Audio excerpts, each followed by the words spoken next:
see, I loaded the asphalt version rather than the dirt version. I guess I could have continued with it. Would have been a interesting stream, to say the least. Alright, so, well, how's everyone's night? Just gonna do a little stream with just some quick testing and tuning of the UMP modified setup. Just test the spring rates, test the shocks, test the spacings, and, you know, we all kind of know what they are, but just kind of go through and kind of test them one by one.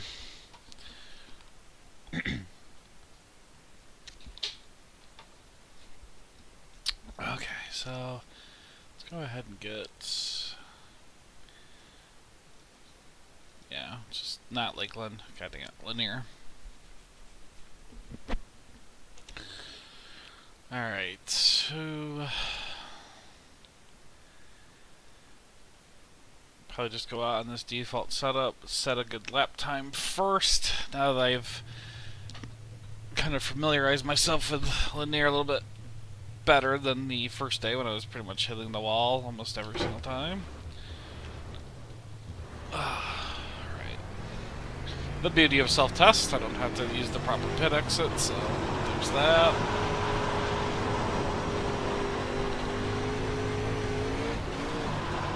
Also, I realized too you didn't want to get all the way down to the wall there. The car does not like to sit next to the wall because of how the banking just goes off there. Sudden drop rather than progressive. So right now I'm just looking for a decent baseline. 1480, 289 is not too bad.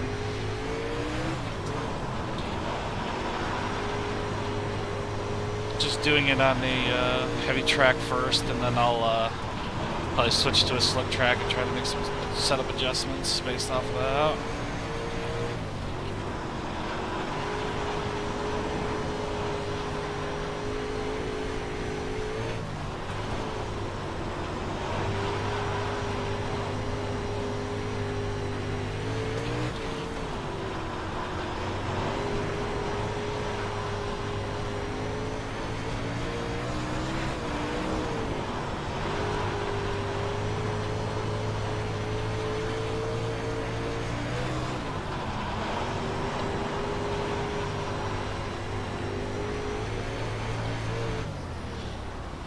Alrighty.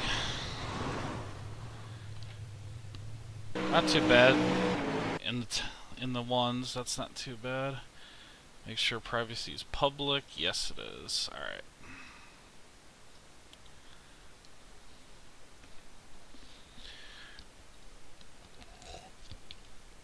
Okay.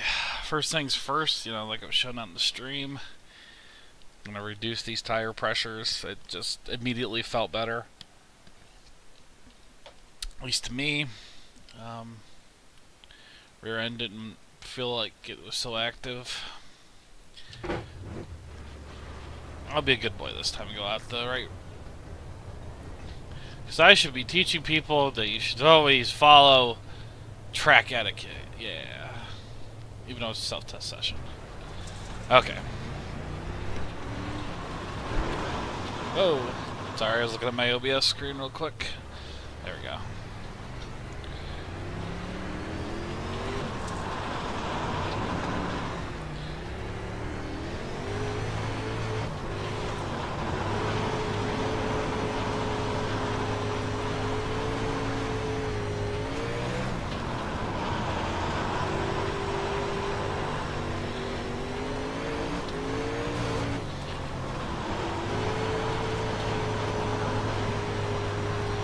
This will make the car understeer a little bit more in the rear end. But it does help it hook up a little bit better on the exits.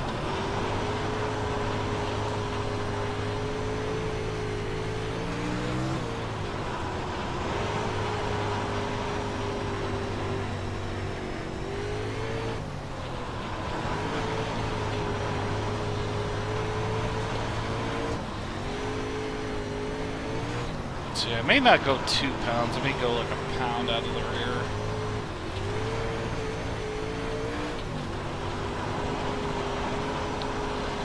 Go like a pound out of the rear, then I gotta shorten the gear up. I don't know if this thing likes to be rubbed or not, but we're gonna figure that out. So it is, I think it goes to like 8,000 RPMs. It's barely hitting 7,000 right now.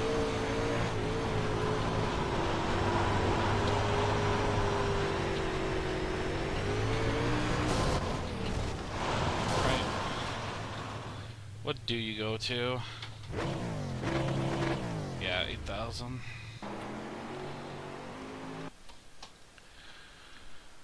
Alright, so I'm going to add a pound back, and then I'm going to go down a couple clicks. So default was 526. So I'm going to go 532 or 4. Let's just go with 532 for now. I want to lower the back a little bit too.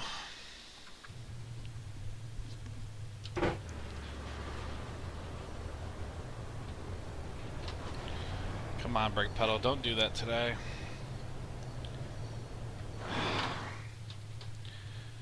I'm probably gonna have to. Yeah, I'm probably gonna have to calibrate some of that out. Wonderful.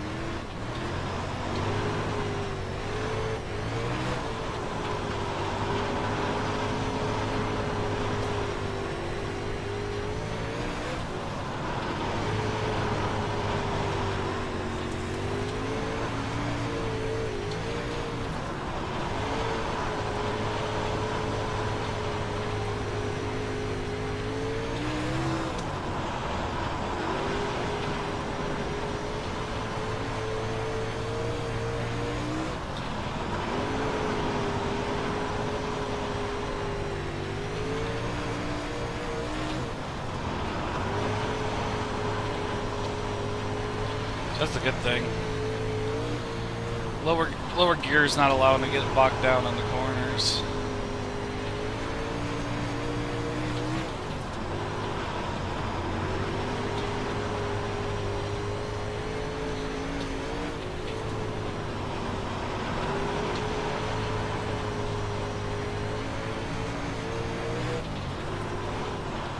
Heck, I might even go shorter for the hell of it.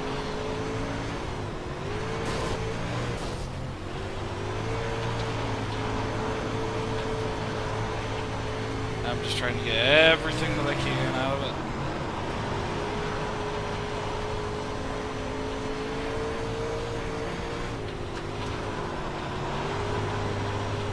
To be honest, it feels good right now, but I don't know if it's good. Not good, but like fast. It feels good, stable, but I don't know if it's fast.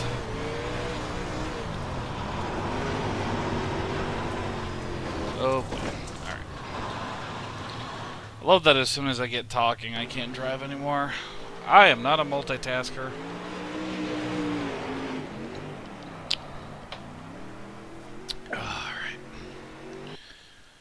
Alright, so let's do some more basic stuff here. Actually, I want to keep dropping that gear. Let's just go out and test that first before we do any suspension changes.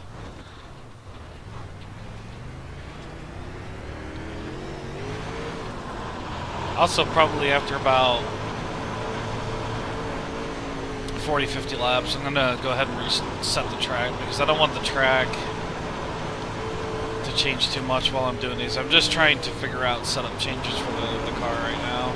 What it likes, what it doesn't like versus the other cars.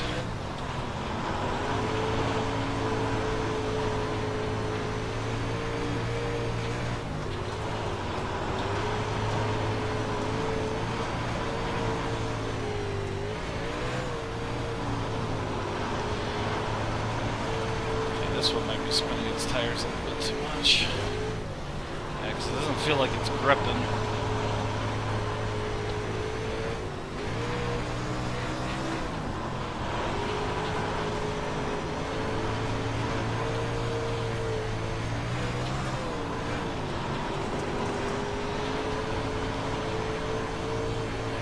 get a good run off the corner.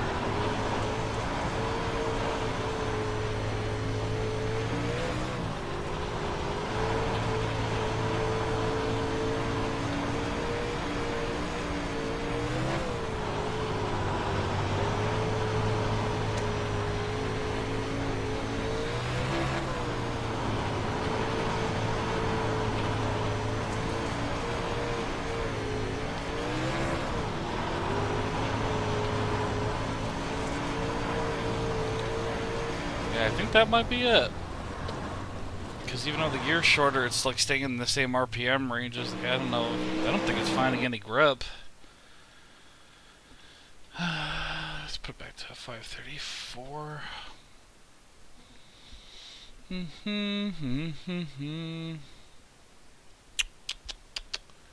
Alright, next thing I want to try out, I want to really reduce that toe. To me, it just doesn't seem like you want to run about a half-inch toe in an oval car. But there might be a reason for that, so let's go find out.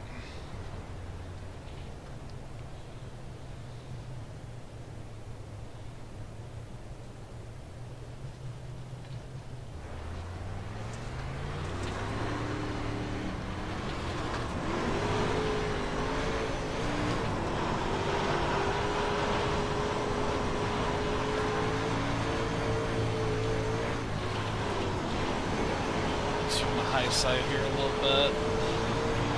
Just want to see how it feels high and low.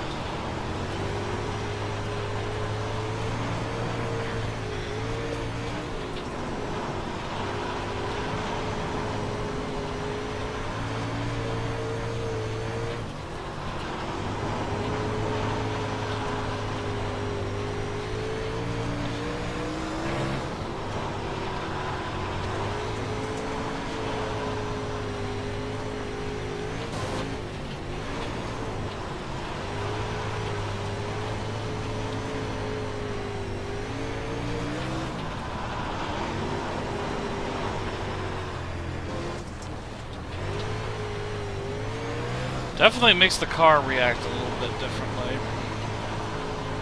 But with probably a couple extra front end adjustments can make this car feel a little bit better.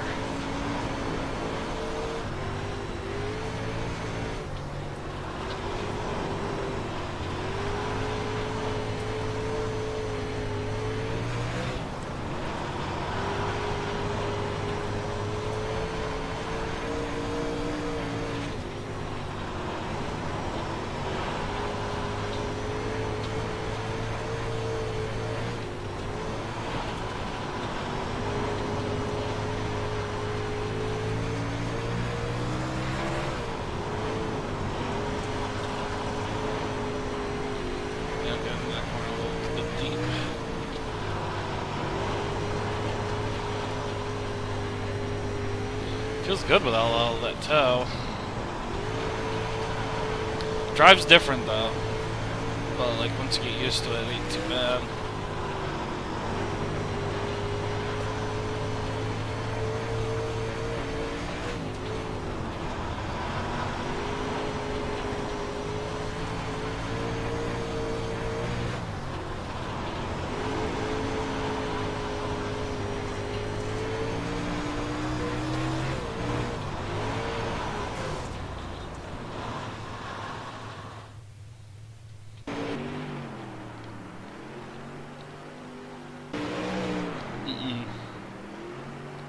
So I did get a 190, so as long as I'm still hitting the ones.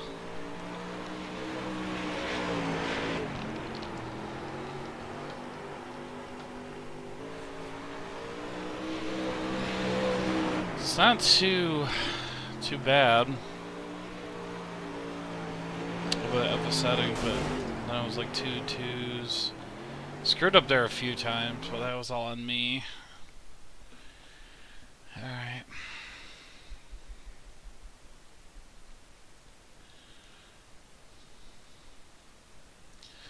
Thinking with the way that the front is now that it's a little extra free, probably even take more toe out, but then let's see, go up to 10. Maybe stiffen the front bumps a little bit. See how it reacts to that. Just trying to do some setup ideas right now, because I'm not sure what works yet, so I'm just seeing.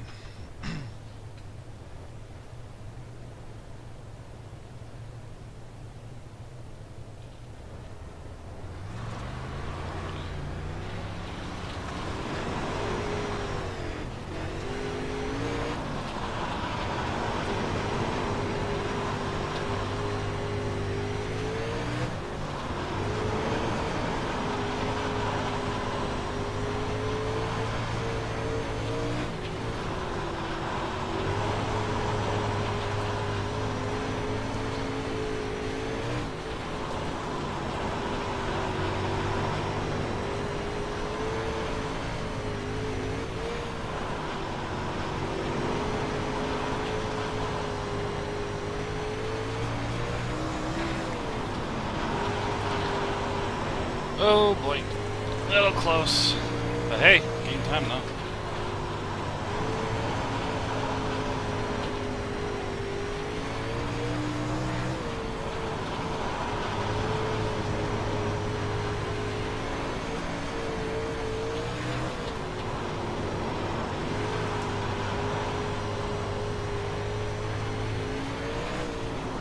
Wow, I'm in the zeros. Okay.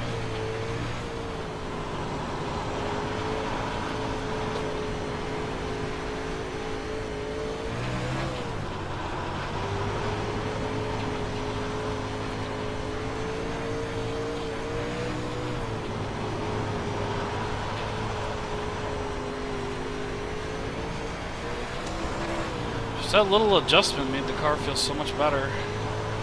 It's crazy. And I don't have to fight the car very much getting it through the corners too. Just stiffening up those front shocks a little bit. Alright, now I got it somewhat decent. Why don't I go ahead and... well, I'll just save over this one. Alt was the one I was... this one here, this was the one I was experimenting with the other day on, in the daylight. I did find a few things that felt better. Yeah, there I also got rid of all the positive toe too. So, yeah, so I even stiffened the front shocks in that one too. So, yeah, seems like I'm on the right track.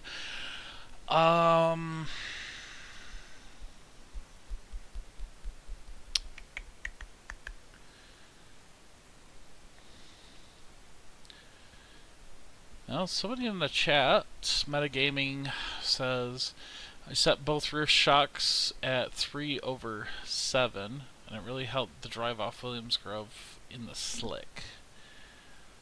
So at 3/7, so I'm guessing that's what you meant. Curious to try it myself.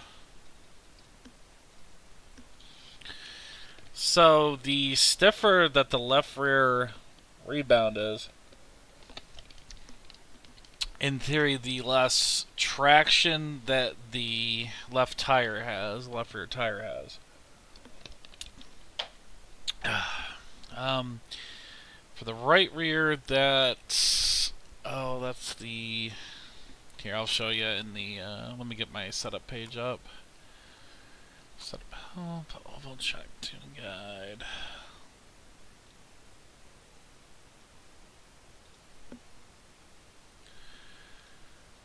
So, the right rear shock, I mean, this is for paved ovals, but I'm assuming that it translates well to dirt. But so when you raise this rebound, creates more oversteer going into the corner, but understeers out. So that might be why it's hooking up a little bit better in this slick track. But let's see. So I may wanna go ahead and do that. So just to see how that feels.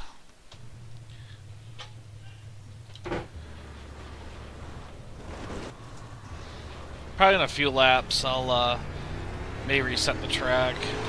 Because like I said, I don't want the track to change too much right now. I'm just trying to figure out setup changes and how it affects the car.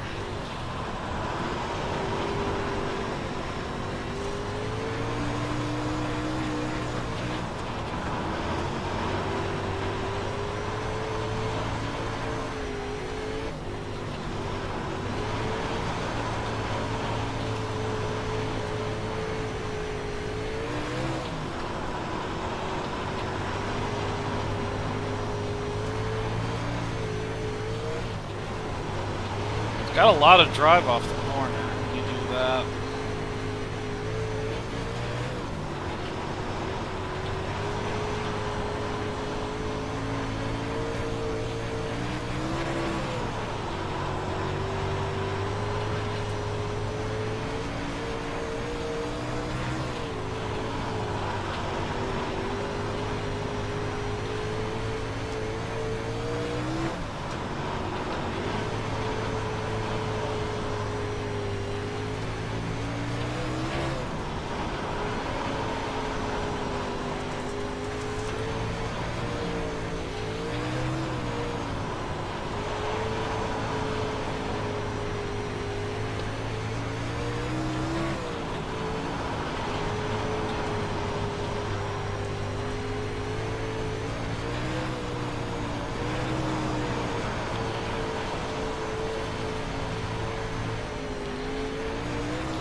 I can see how this might help on a slick track. Cause like, as soon as I floor it, like right there, the car just wants to go straight. You know, so that's a good thing on a slick track. So when you work with it,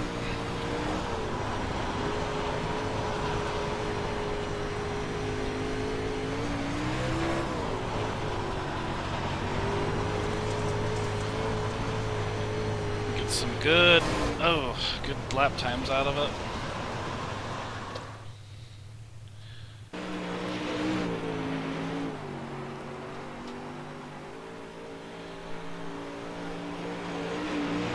Stream is healthy. There's no audio glitches, I don't think.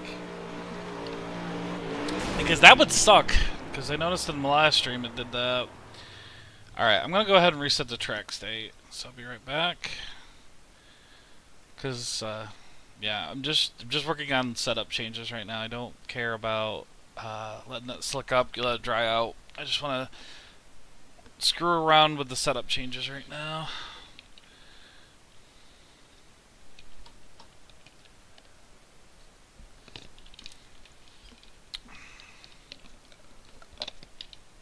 .5% feels a little bit too heavy, so I'm gonna I just increased it to 8%.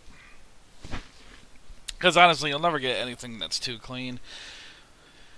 And honestly, 8%'s near what I was doing anyway. As long as the low line hasn't dried up yet, it'll be fine.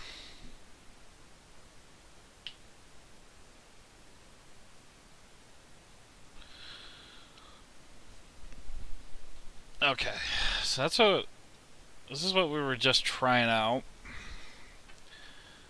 So I'm gonna go ahead and say this is first. Then I want to go briefly back to my one that I was making earlier that just had the minor changes to it. Then I'm going to test those two against each other and see which one I'm going to continue to build off of.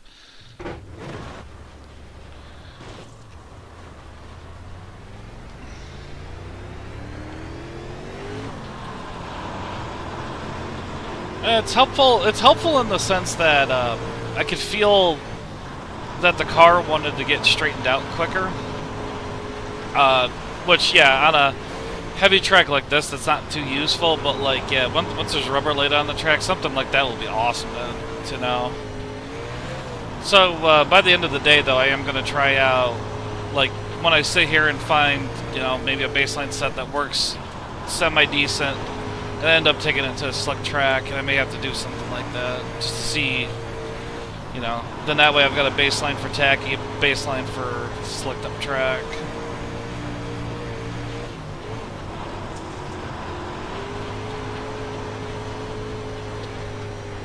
Ooh.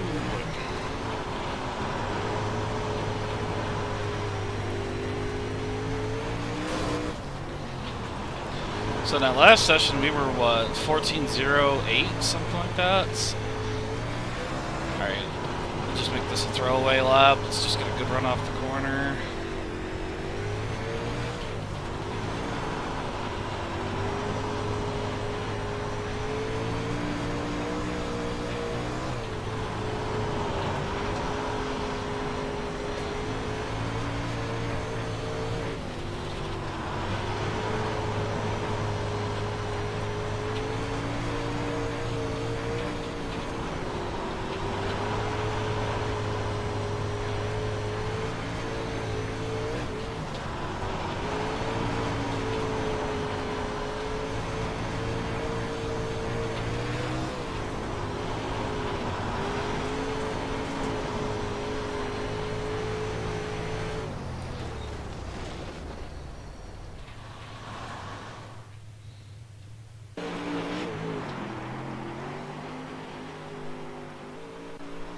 Alright, so then let's go against this one. This is with the much, I wouldn't say softer rear end, but rebounds over the bumps.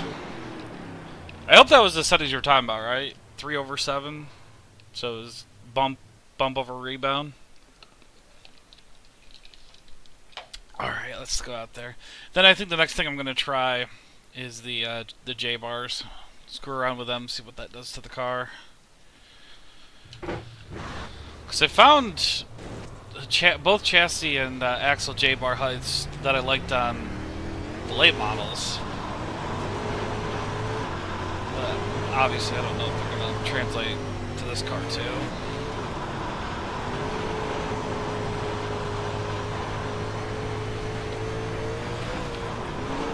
Also probably put a little extra left rear bite in it too. Oh. Got a little too low there, and the car didn't like it. So let's reset there. That was all driver mistake. That was not a setup mistake. That was the picnic error. Problem in car, not in chair. Oh, problem in chair, not in computer. Yeah, that's what picnic means.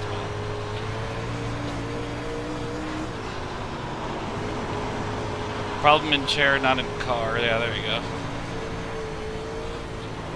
This one likes to hook up a little bit better off the corner if you get a good run. See, like right there, I'm sliding in a little bit too much, so I didn't get all the time that I wanted to. Wow, there's a 14.037. Maybe with a little practice, I can get a nice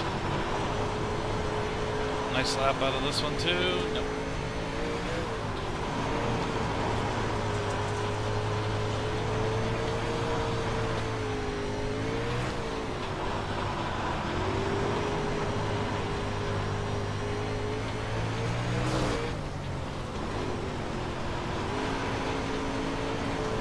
Alright, let's go to the high side, let's get a good run off the corner and try to get a good lap time.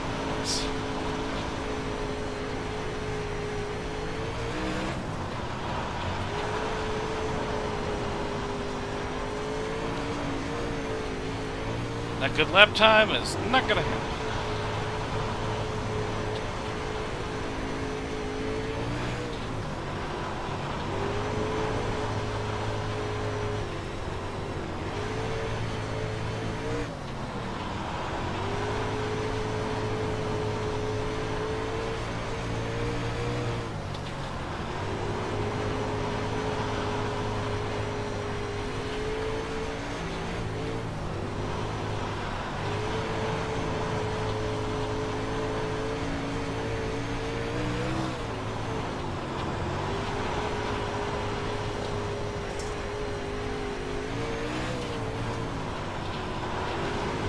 stop trying so hard. I'm trying to fling it in to the corner with as much speed as possible, and that's why I'm losing so much time on the exits. Then right there, I clip the apron going into the corner. Because that apron's still there. The banking goes off too quickly to be considered progressive banking, so really don't want to hug the wall down where I am too much, especially if you're not prepared for it. It can make the car act a little weird. Getting one tire down there though isn't too bad. It's just when you get like about half the car below that where the yellow line would be on the asphalt track, it just doesn't like it.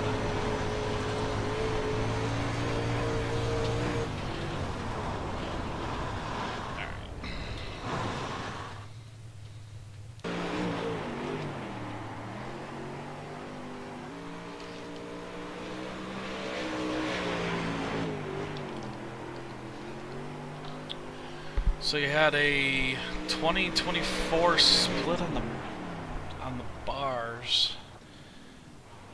On the trailing arms? So down there and down up there. Wow, that's, yeah, I'm not sure if I would like that, but yeah, hey, if you think it'll work, man, I'll give it a try. Hell, I might actually save this setup individually as like a slick setup, and then when I go to the slick track, I'll go test it out and see how it feels. But let's see how it feels now. Who knows? It might surprise the hell out of me. Wow, my op's in the 13s. That's awesome.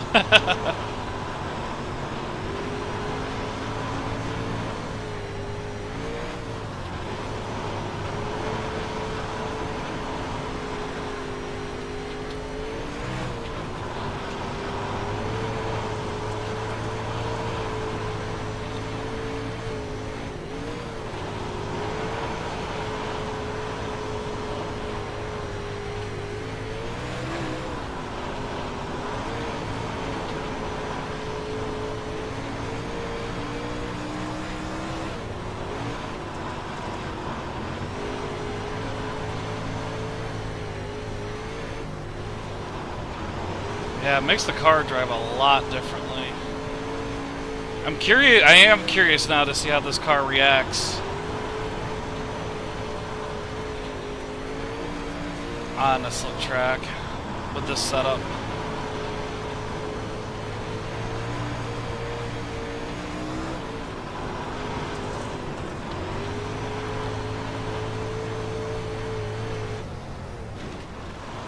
Boy, does it make it drive a lot differently.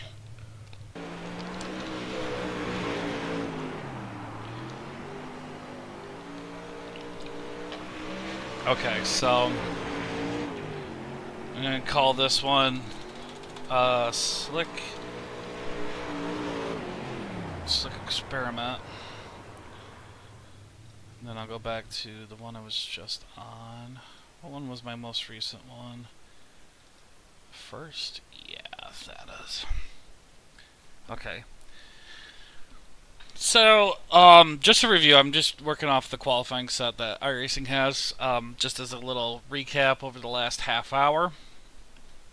I have went out and I saw how it felt on the regular baseline. Then I dropped the tire pressures, one apiece on both of the rear tires, and that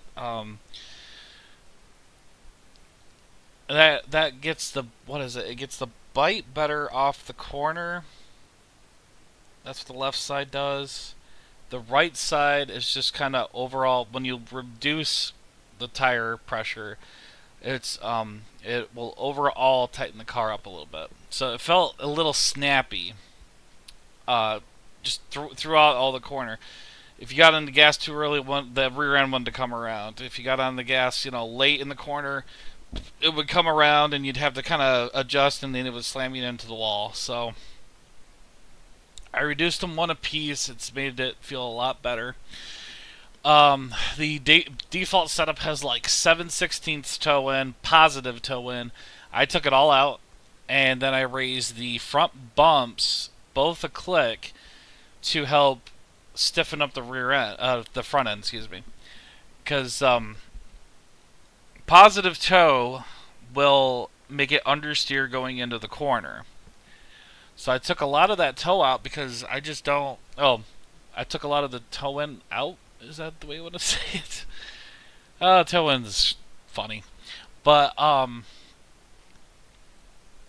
it's gonna loosen it up on entry. But I just didn't see a reason to have that much positive toe in because you typically don't see positive toe on the front. There must be a car out there that likes positive toe. I don't know, but I took it all out. Found out it was a little too loose still, so I increased these bump stiffness. It brought it right back in, and the good thing is with that, let's not do that. The bumps also influence mid and the drive off of middle. So this is about when you're getting back on the, it's all the way from getting back onto the gas, setting up for the exit of the corner. Of course, exit of the corner is the wheels almost getting straightened out, and you're basically full throttle. So getting these bumps set up a little bit stiffer adds a little bit of understeer when you're jumping back onto the throttle, when you're transitioning basically from the brakes to the throttle. Although I haven't used brakes, so it would be off the throttle to on the throttle. Because when you think about it, when you hit the gas, the front end lifts a little bit. So the bumps and the rebounds are going to control what speed they go. So, and that's why it influences it here in the middle of the corner. So basically, the way that it goes in general is the front shocks help the car get into the corner to middle, then the rear shocks take over from there. And you'll see that that's not always the case because the right rear on the ovals really is very, very crucial all the way through the corner. Okay. And I have not touched the cambers. I've not touched the camber caster, or the spring rates yet. I did adjust the back spring perch offsets. This techs, if it goes over 38 inches, it will not tech.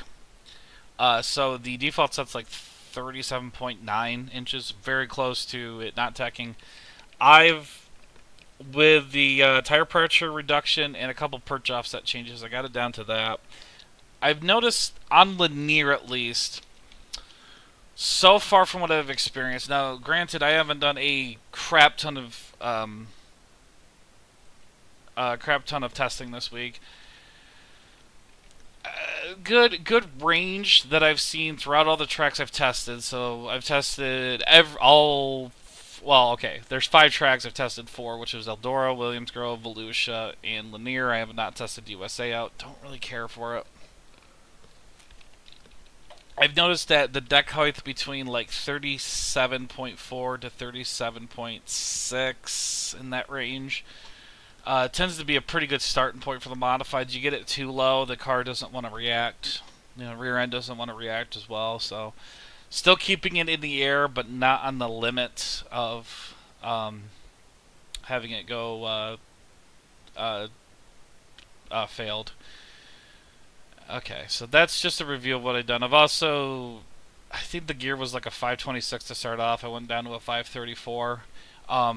Helps keep the engine revs up, but I tested earlier that I went down to like a 567, and the car was struggling to get a drive off the corner. I'm guessing because the tires were spinning.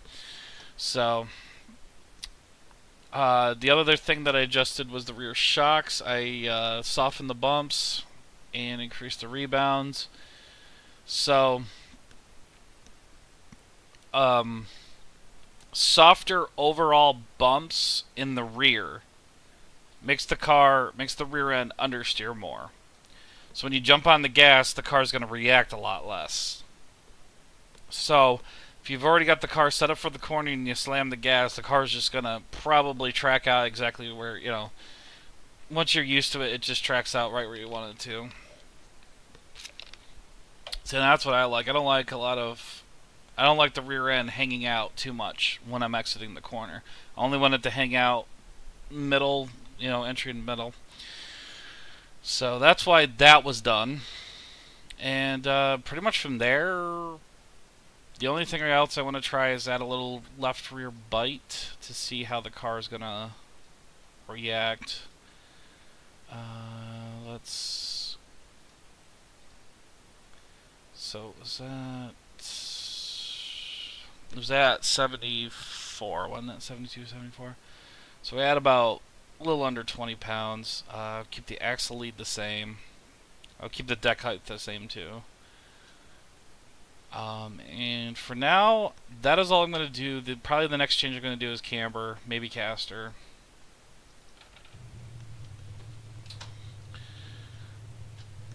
So, ooh, I got 5 watchers. So, if you're enjoying the stream, I thank you for watching. Hope I'm helping you guys out here. I am slowly trying to learn how to set up dirt cars.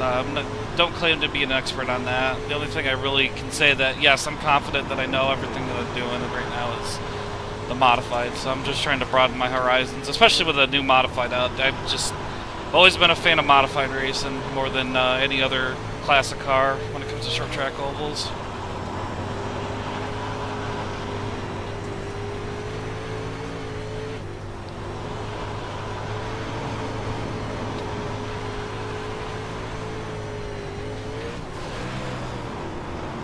Yeah, you know what? I don't know if it needed that. I don't know if it needed the left rear bite.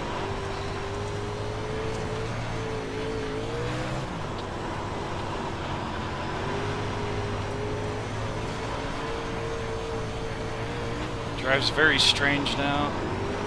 It does hook up quicker, which probably means this might be good for the slick set. Right now on a tacky set, this is just not driving. I'm struggling to keep it in line off the corner. See, it'll hook up a little bit too quickly there, and then I gotta fight it off the corner.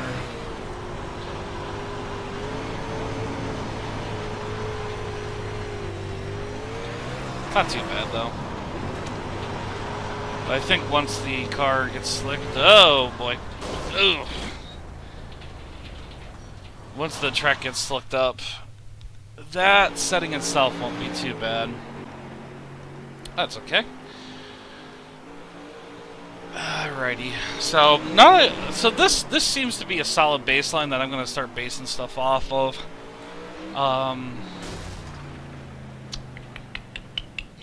Okay, so was it 72, not 74? So I added 20 pounds of left rear bite, and it just didn't. It was I don't know. It was almost hooking up too quickly for what I was driving before. So I think what I'd have to do is if I added that left rear bite, I'd probably want to increase the bumps.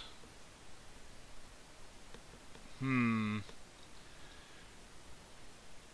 me go ahead and do that.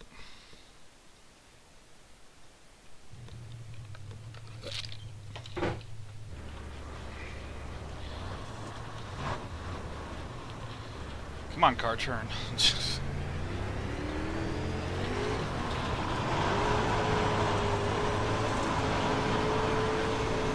basically, it just didn't feel like the car was sliding out of the corners. It was almost like, I don't know how to describe it. Like it would hook up too quickly, and then the angle that I was at, it would just dive right below the. It would dive right off the banking every time. So, oh, almost got a lap time there. There you go.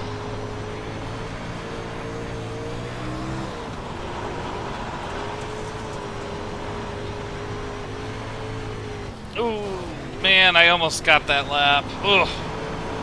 I want that 13 now.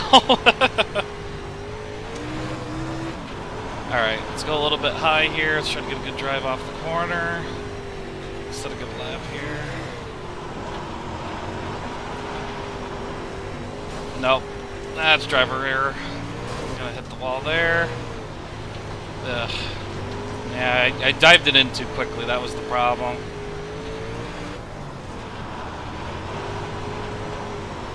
Right there, I just got too far off the gas. Let me reset, try this again. Making a lot of mistakes right now. Of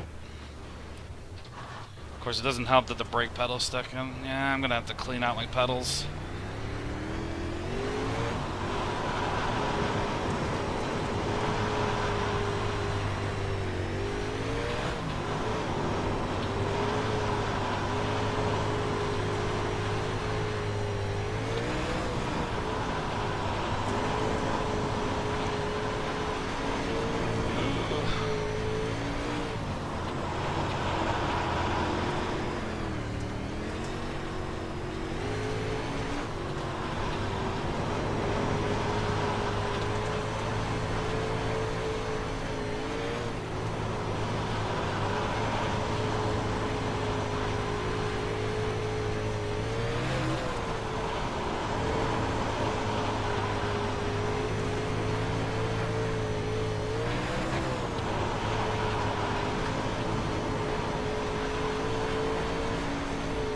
So close.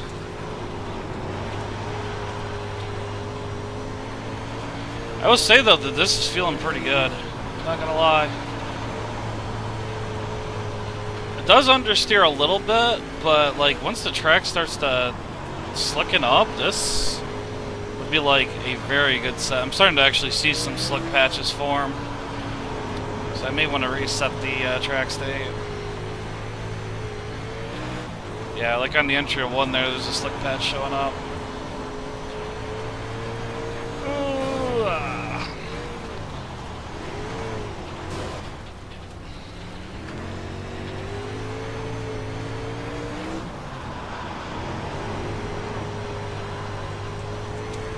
That's a neat line. Gotten close a few times to that time that I set.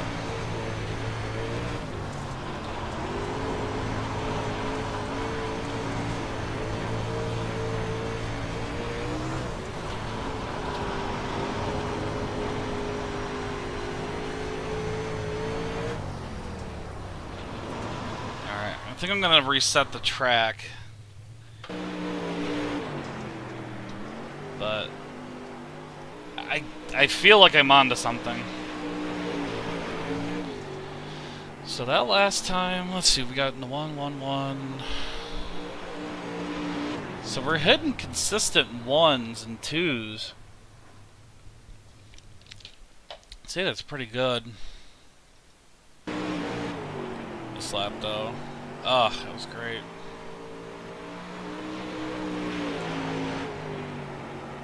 I was so smooth there.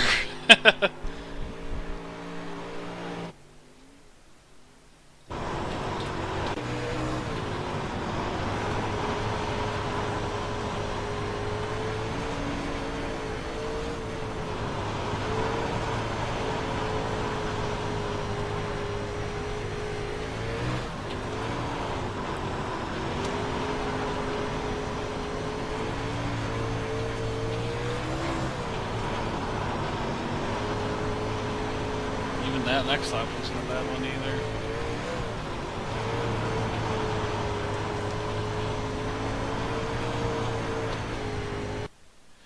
I'm actually going to go ahead and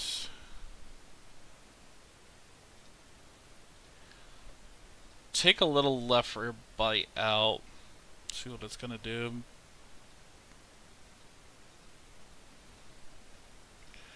Yeah, take about 10 pounds out. So go between what the baseline and what I just used. Just see what that's gonna do. And I'll do that before I reset the track state. Yeah, because you can see like right there, that's a slick patch starting to form.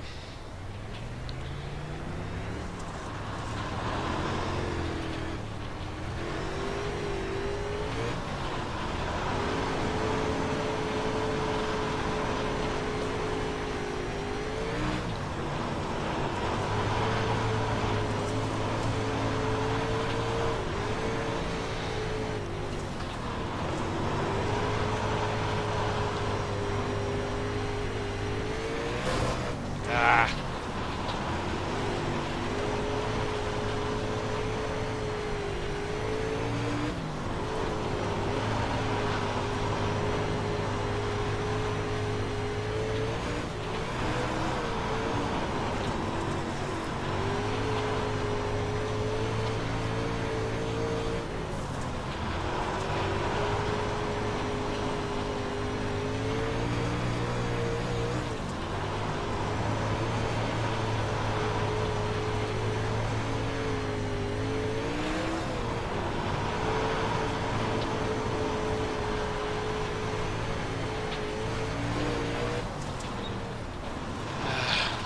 that doesn't feel any better.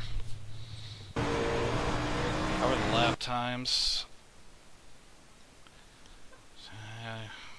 The only thing I could hit was 2, so yeah, I don't like that. So how was that experiment, right? No, I was at first. Yeah, so that's what it was by default. I don't know. I think I like that the one the most right now. Although this one, the last batch gave me a consistent time. So I'm gonna reset the track state one more time. Then I'm probably gonna switch it to slick.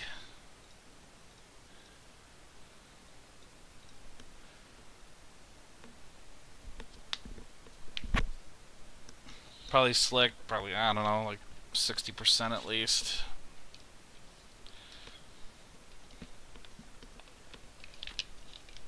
You just do 66, like 2/3 rubber. That'll be a lot of rubber.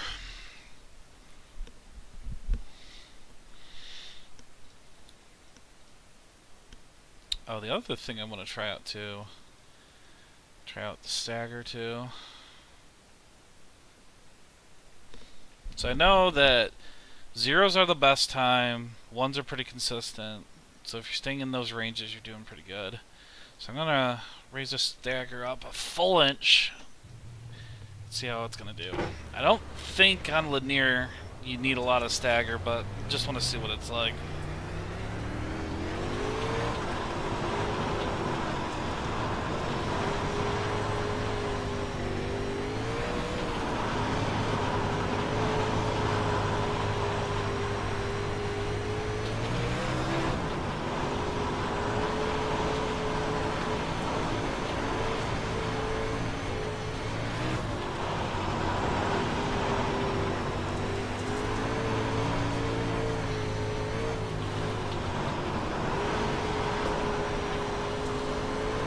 Shameful thing is if I made that stick, that would have been very loud.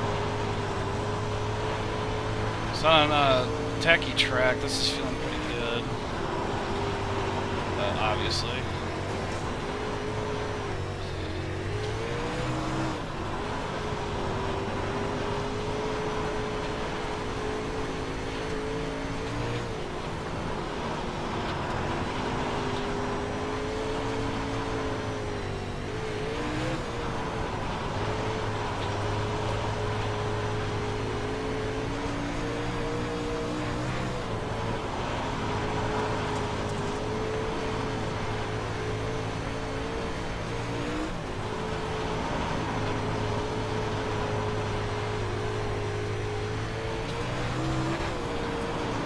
Another 0 at least.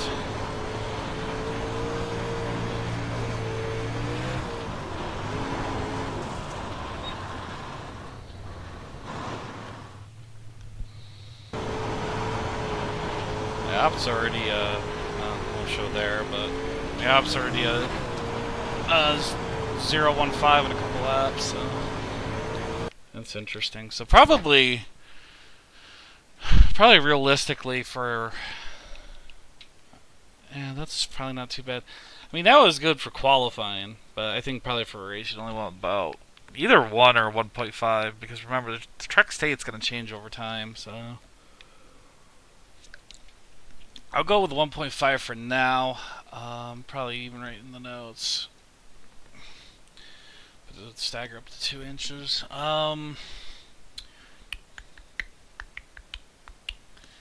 Let's go ahead and I want to add a full degree of positive camber to the left front and see what she does. How long have I been streaming? 55 minutes. Not enough time in the day.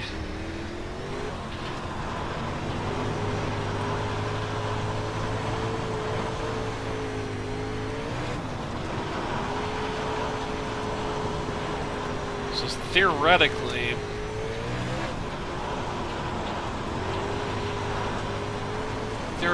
the positive... Ooh. I'll say this while I'm not talking. Theoretically, the left front camber should make it oversteer into the corner and out of the corner. That's what it does on oval, at least. But I don't know how it is for the dirt cars, especially since the late model was exploited so badly with its cambers that you basically maxed out the cambers and you go like a half a second faster. Of course, the baselines have that now, so it doesn't really matter. So, just want to see how it is on the modified for sure. Now they got a solid understanding of the track, practice for 100 laps. So.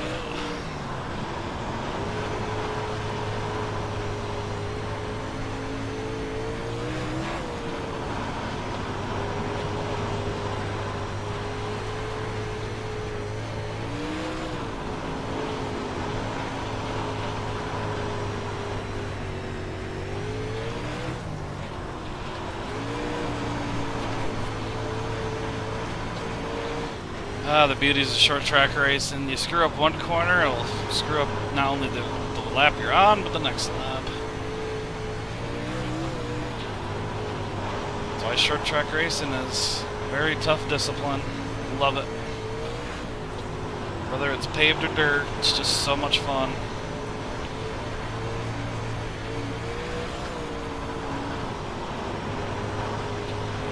See, it doesn't feel too bad, but it is on the edge.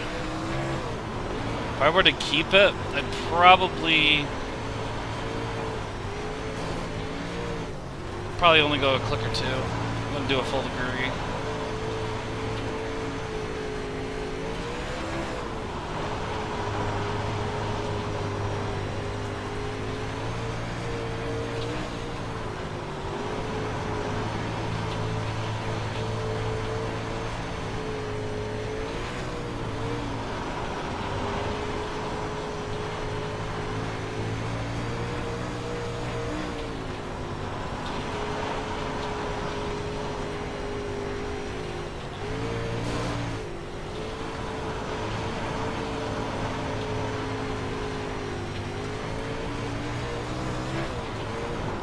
See, if you get corner entry right, kind of like that. Oh, God, why did I talk? If you get the corner entry right, it isn't too bad, but if you screw up the entry, it's hard to get the car back with that extra camber.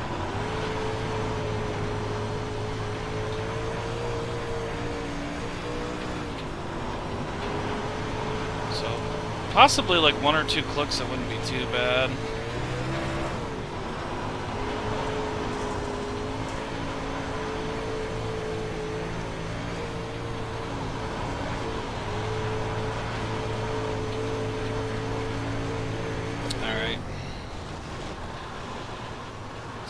Park it.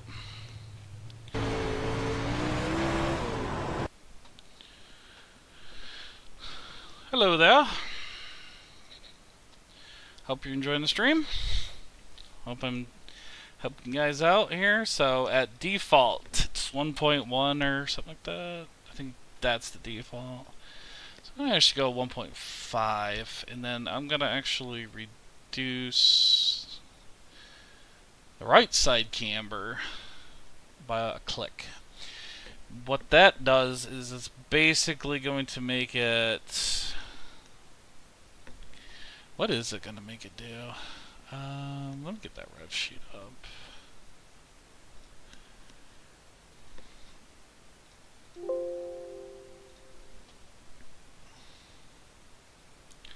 Let's get the overlay on there.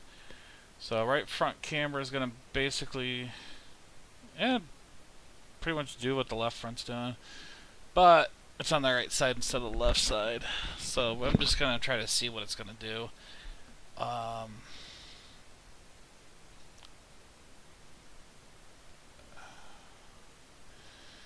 So camber-wise on this tire, actually, it probably wouldn't mind. Looking at the numbers, it probably wouldn't actually mind more camber there, because the inside of that tire isn't heading too often. You know, because think about it, we're leaned right on that tire more than you would be at any other track. So it's not surprising that the tire isn't hitting that inside. So maybe a little extra camber will get more contact patch. So even though it's supposed to loosen it up, if you get a better contact patch, you're gonna have more grip. So let's see here.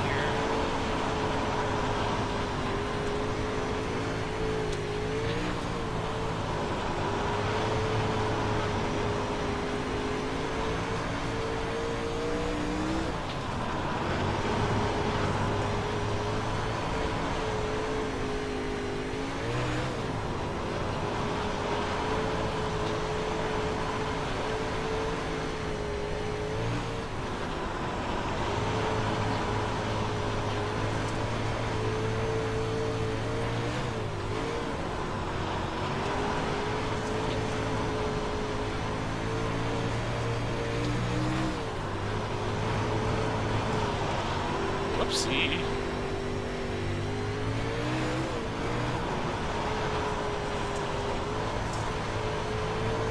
Yeah, honestly, that seems to be feeling a little bit better than adjusting the left front camber.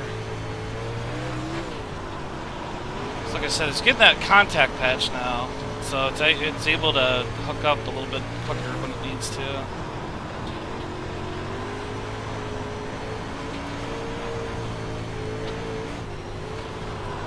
Feels very stable though.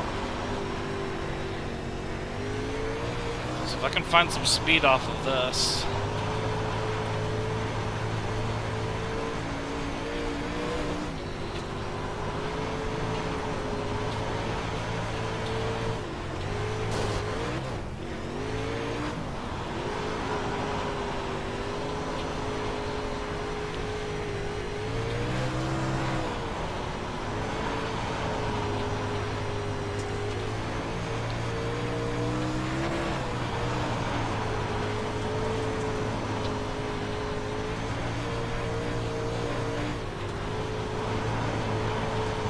Seem to be hitting middle teens for the tenths, 14 teens. If I don't hit the wall, that is.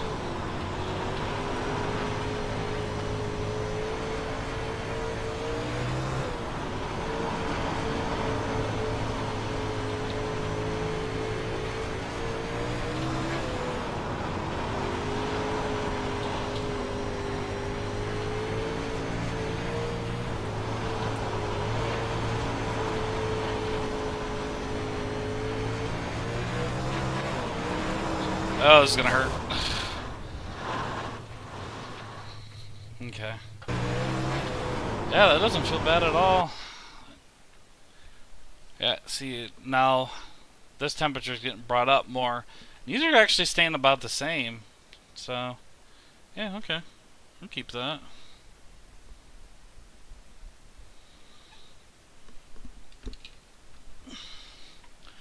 You're getting a loading error. If it's... what is it? Loading error 61. Sometimes if you delete the track, it'll fix it. If it's loading error 63 or 64, or is that 22? I don't remember what the number was, but if it's like loading error 63 or 22, one of those two, means there's some error with the car. You just go into the folder, find the car, delete it, and then re-download it off the site. Usually it works.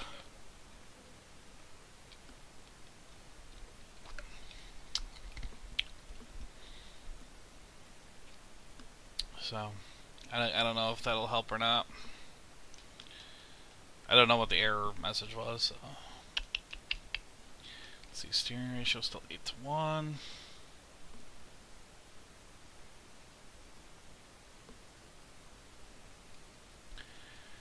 Okay, so rebound stiffness affects the way the car gets into the corner. Like from little after entry to middle corner. And adding rebound will tighten it up. I don't know. Don't really know if I really need that right now. Adding rebound, what? It makes it oversteer, right? Makes it oversteer off the corner, right? Yeah. So adding rebound makes it oversteer off the corner. The exit of the corner right now is feeling really good. So I don't know if I want to screw around with that either. For now, I think I'm going to... You know what? I'm going to reduce the amount of caster. So I'm going to do 2 full degrees just to see what that's going to do.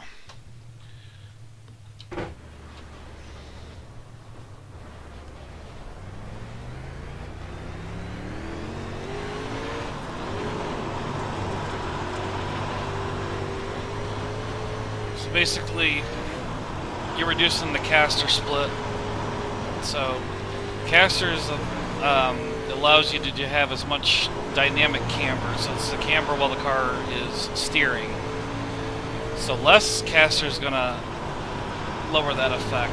More caster is going to make it more intense. So I'm curious to see if reducing the caster helps it out a little bit better. Because typically on smaller tracks, I'm saying for shorter ovals, paved ovals though, you tend to have less caster in those small tracks, like the paved Lanier or South Boston, Oxford, a Legends Oval.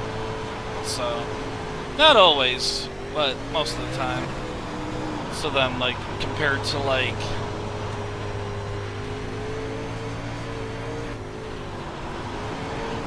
let's say Richmond, USA, you know, you typically use more caster there because you're carrying more speed.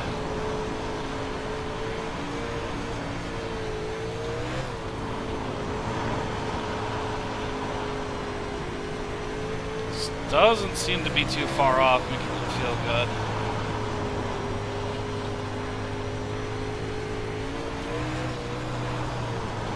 So I figured you didn't need a 6-degree caster at Lanier. I could see Williams Grove, I could see Eldora especially, USA Dirt especially. But I didn't think at Lanier you needed to have that caster at a high number.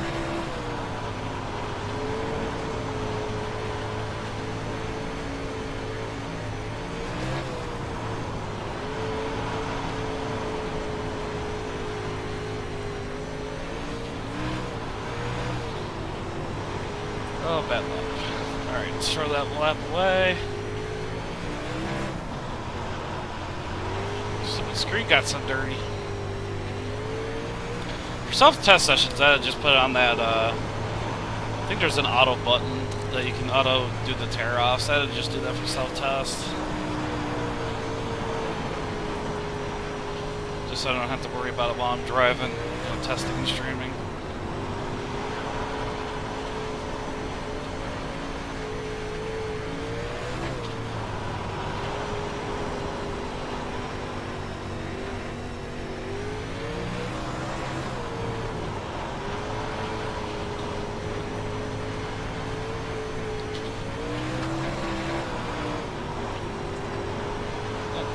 Too low, too low.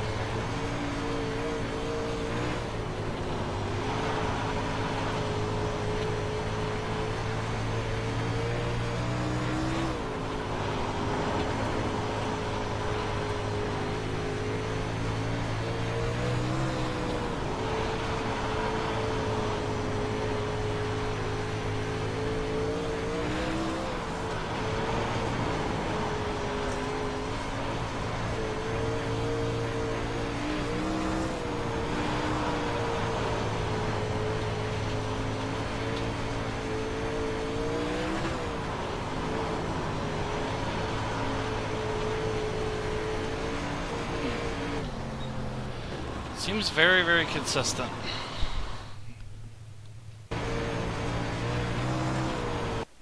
Doesn't seem like I'm fighting the car as much into the corners, so it's definitely starting to feel a little bit better.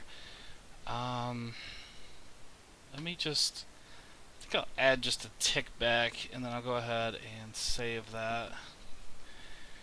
Because we might be onto something here. What was the other thing I wanted to show? Oh yeah, the J-bar heights. Alright, so J-bar on holds the rear axle in place laterally. Higher bar means more oversteer. J-bar rake, higher on the chassis side, allows for more roll angle and helps to rotate the car on the throttle. Less rake helps the power down. Okay. So I'm curious. Axle, J-bar. Also rear axle lateral. Higher bar gives more oversteer. J-bar rake, lower on the axle side, allows for more roll angle, helps rotate the car. Less rake helps the power down.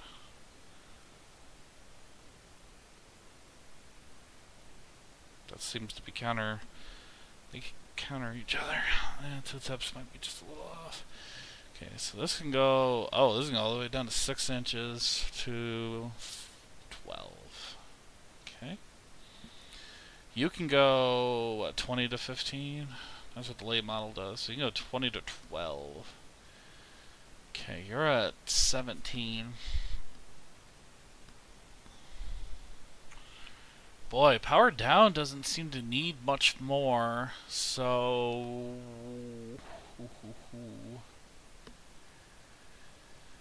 Huh.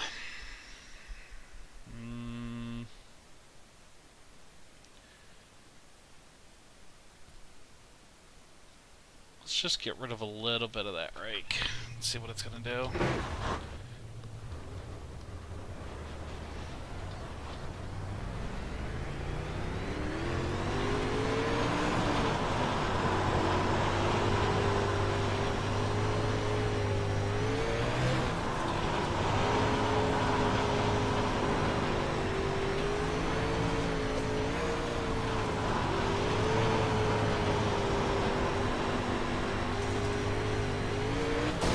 Ooh. That was going to be a good run, but nope. So it definitely lets the car get a little bit freer. Does allow the ass end to slide around a little bit more.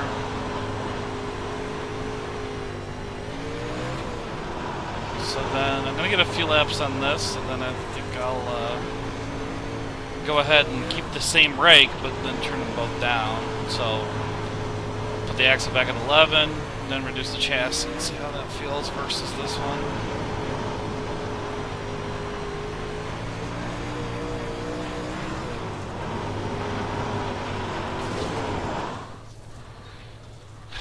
So yeah, see the thing is it likes to rotate a little bit more, so it's hard to be a little bit smoother, but it's I kind of like it though. You have to keep that change in mind.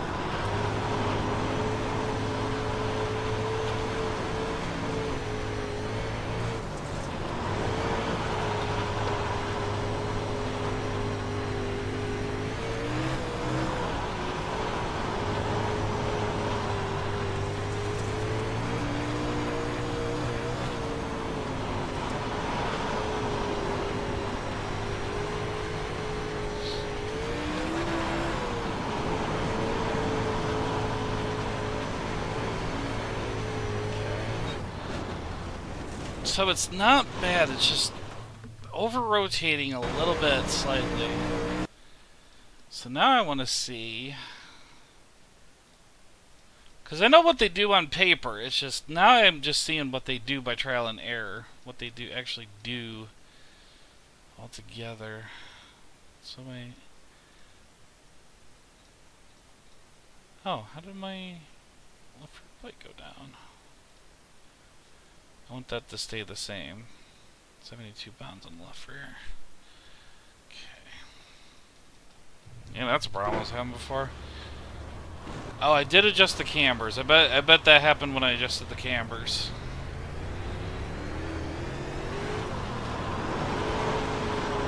So this should actually, it keeps the same rake, but it should actually overall tighten it up.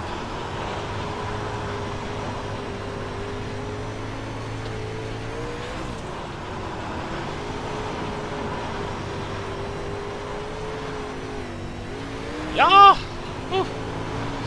Oh boy. Ugh. Just does not feel good right now. Alright. So I've been adjusting, yeah. Let's not adjust that cross weight. Let's just test what the J-bars themselves are doing. I just want to make sure that that's not the reason why the car just feels like crap. It just, right now it feels like crap, so.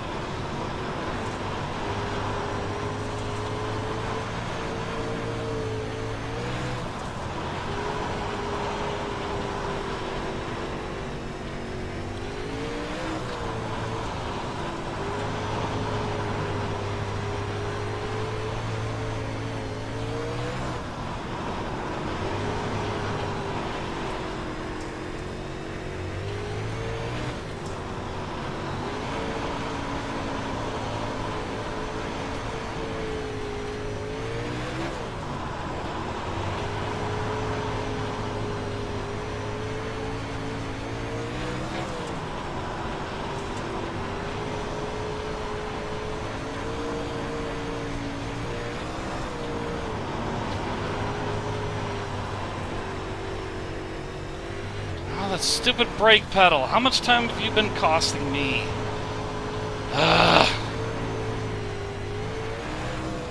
Why do you have to do it now?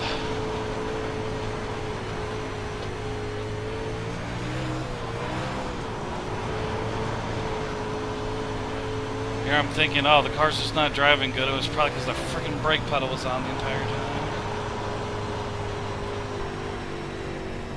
Yeah, like I said, I gotta tear apart these stupid pedals, get them cleaned and stuff. It's just...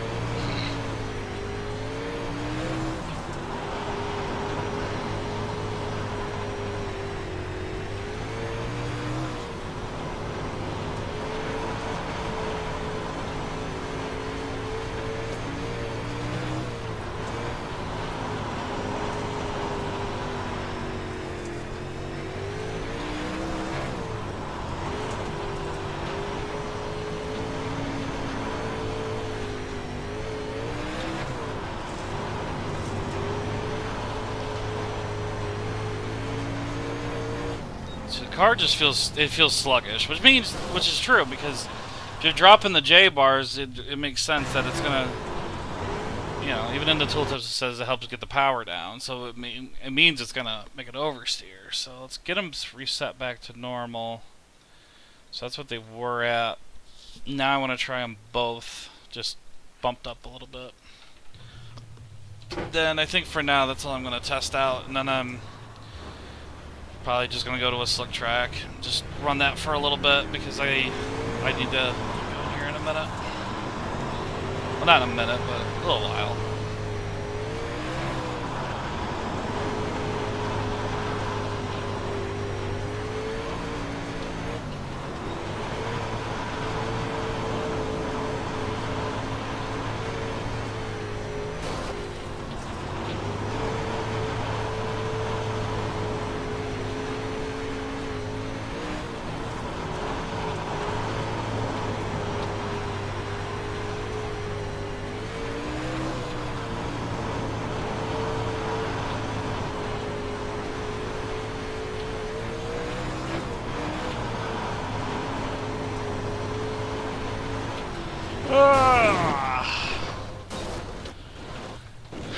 So, boy, I don't know how to describe it. It's not bad, but yeah, I don't know. I wonder if I could show it from outside the camera. So, like, when I got on the that brake. See, I don't know if that's validated or not, just because of what this brake pedal's doing. Stupid brake pedal. But it's weird how it reacts. So what it feels like, and this probably makes sense to people who know these cars better than I do. It feels like when you hit the gas, like the car Like when it's like that point right there, like the car, the rear end has like a little slide out, but then it will hook. It's like it's hard to describe. Let's see if I can get a few laps before that.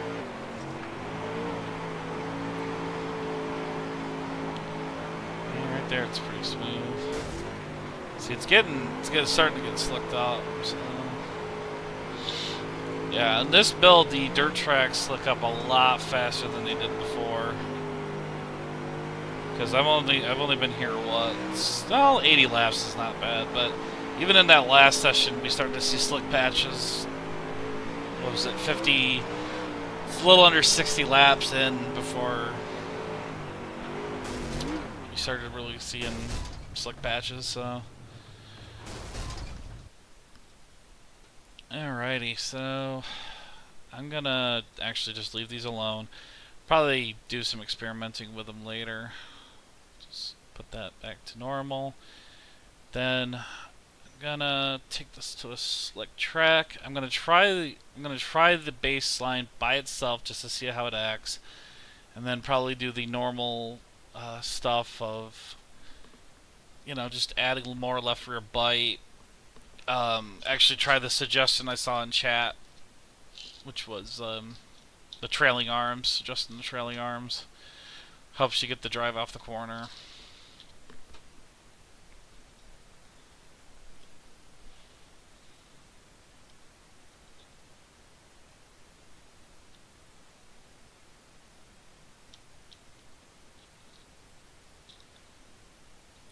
Good to see. I'm looking at my stream health right now that nothing's going crazy, which is unlike it, because like for 3 months I could not stream one time because it would always go red immediately. So it's very good to see that finally Spectrum Internet's getting a little bit better. Alright. So yeah, okay. So I'm going to go ahead and try that out now, and then probably going to add some cross weight to see if I get the set to go last a little bit longer. Because I imagine I should probably be close to wrecking this car in this current setup, because this is built for a heavy track.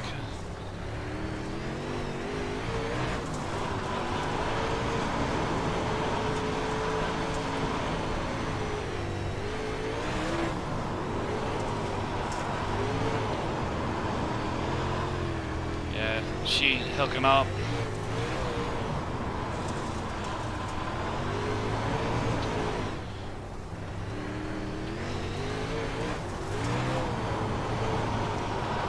I mean, it makes sense. It shouldn't. Alright, that's enough for me. So we'll just say like it was like a 15-4. So definitely want to take the stagger out. I'm gonna reduce these and bump that up. Probably do something like that. Let's just try that for now before I screw with the cross weight. So notice this car does react pretty well to cross weight. You know, left rear bite changes.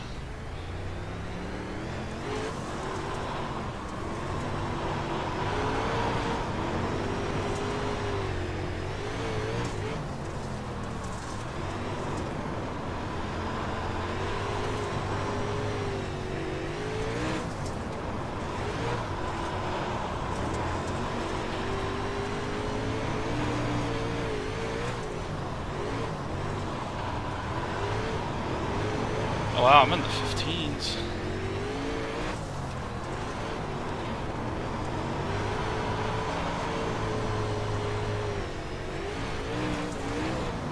Alright, well,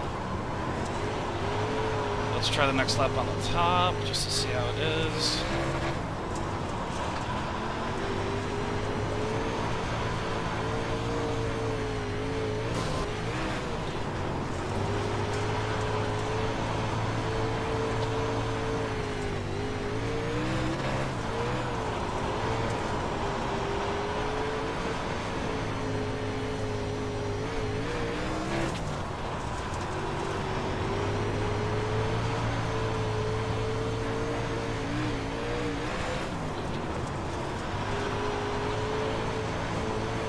was good to see some of the dirt tracks got bumps in them when the track gets really bumpy, or slick, you know.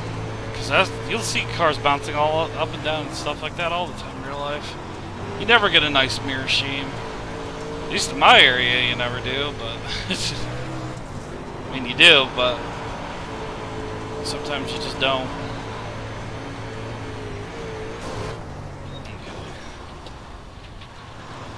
Definitely taking the stagger out helps it run on the slick patches a little bit better. So, gonna give it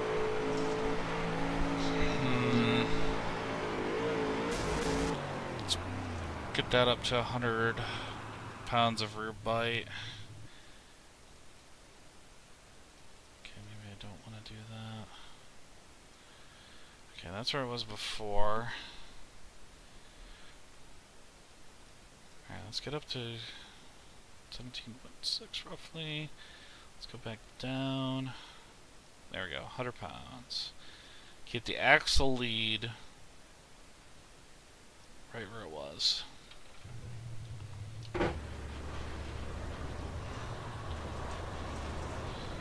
So this is adding like 40 pounds of rear bite roughly. No, it's 32? Something like that.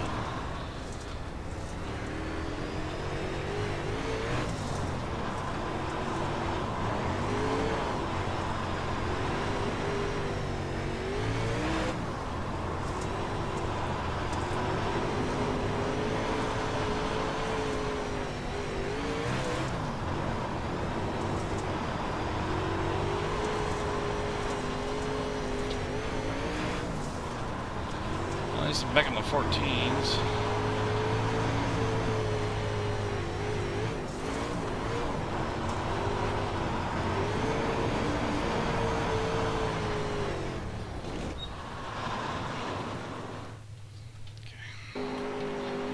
So it feels good. Now I want to keep going down on this. So that was the suggestion in chat, wasn't it? 2040, 24.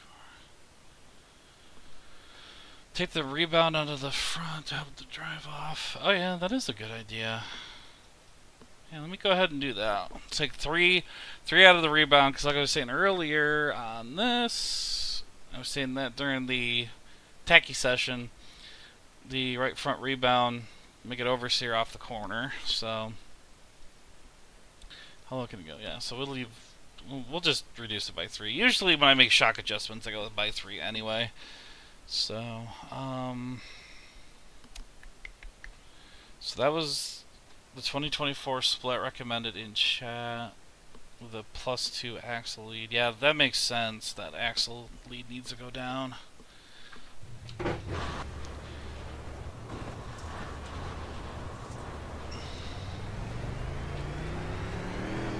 Because if I recall, positive axle lead is just more oversteer, so if you turn the axle lead down, it's not gonna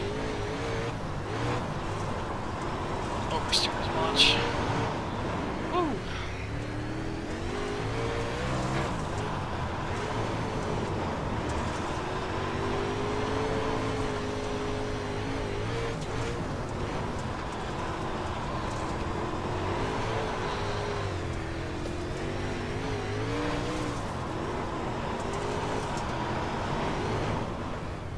Flinging it in too hard. This is all me right now. Flinging it in a little bit too hard because I'm used to the tacky session, but now I can just let the rubber rotate the car.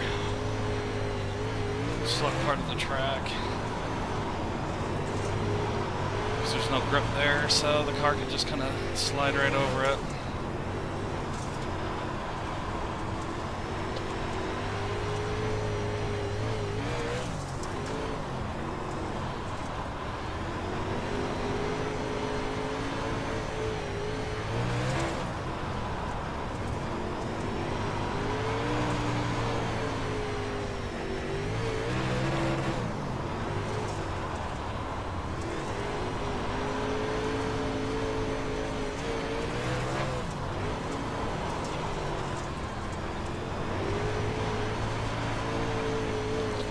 Yikes. I don't know if taking out more stagger would help or not, or even a little bit of tire pressure. Is it normal to fall off, you know, 8/10ths, 7/8/10ths? Because on the old dirt, you didn't really fall off way too much if you knew what you were doing. Okay, so let's try to do that. I don't know if I really liked this, but higher angle, tighter in corner entry, looser in corner exit. Yeah, so if you do reduce that, it would loosen on corner entry, tighten on corner exit. Yeah. Okay. I'm actually gonna... Excuse me. I'm actually just gonna split these two and then maybe put in some wheel spacing. Let's try a 1/2 inch, so that should tighten it overall.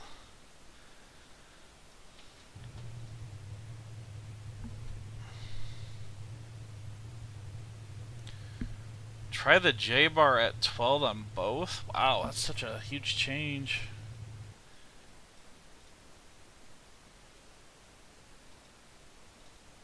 Oof. Alright, so you're getting rid of that. You're getting rid of that rake completely. Guess that makes sense.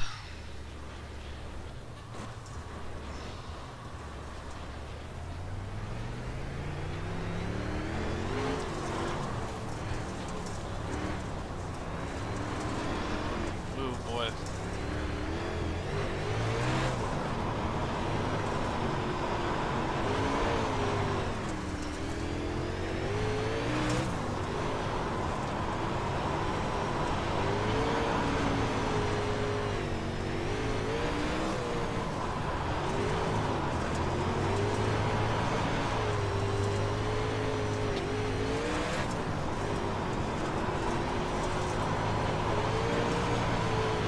Makes it drive a lot differently, but probably get used to it.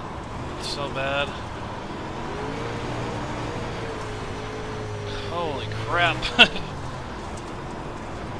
It's so sensitive. I love it though.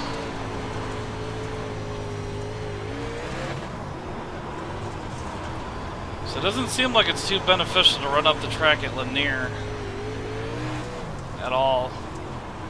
I didn't know if like even trying to go up by the dry stuff was still viable. It doesn't really sound like it is.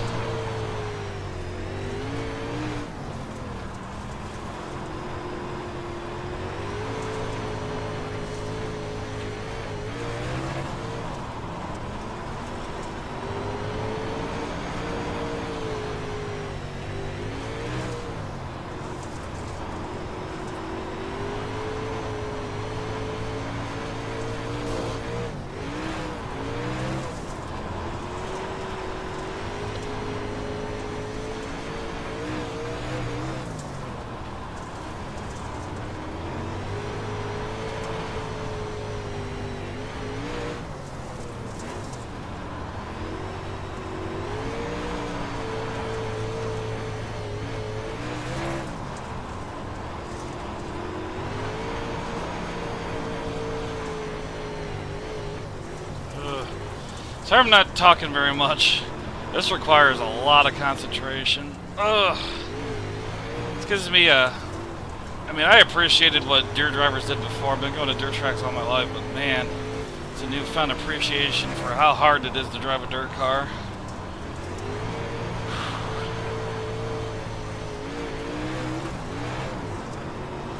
Although I will say, though, that this car seems to handle the slick better than...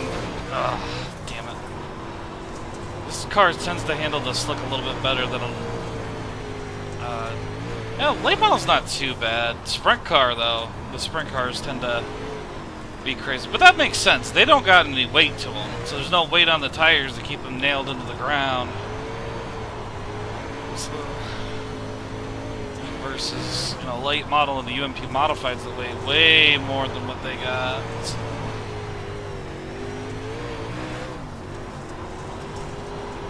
Out of curiosity, I haven't checked the chat yet because, oh my god, I'm driving on the edge of my seat right now. Is it, just out of curiosity, is high 14s, low 15s, you know, a decent time for a slicked up track? If you answered already, I apologize. I'll be checking in a minute. Oh, man. This is fun as heck, though. Because you're always on the edge.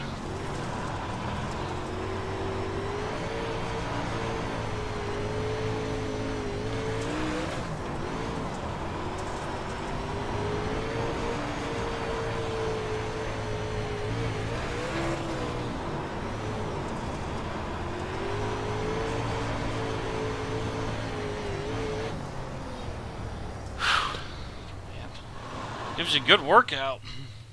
That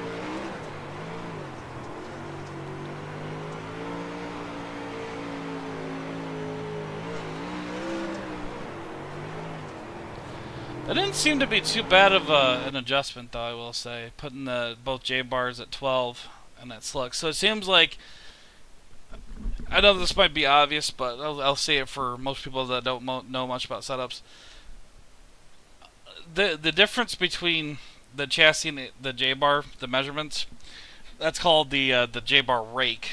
And the more rake that you have, the car's going to react differently. So if you're getting rid of that rake, you know, well, when it tends to be like the default setup has it at, I believe it's a 6-inch rake. The back end's a little bit more freer to do what it wants. So then you can adjust it accordingly. So on a tacky track, you want that rake. You want that difference. But you know, on a tackier track, you want that rear end to stay in line. So that's why chat told me, you know, try the J bars with no rake, because that's going to keep that rear end in line probably a little bit better. So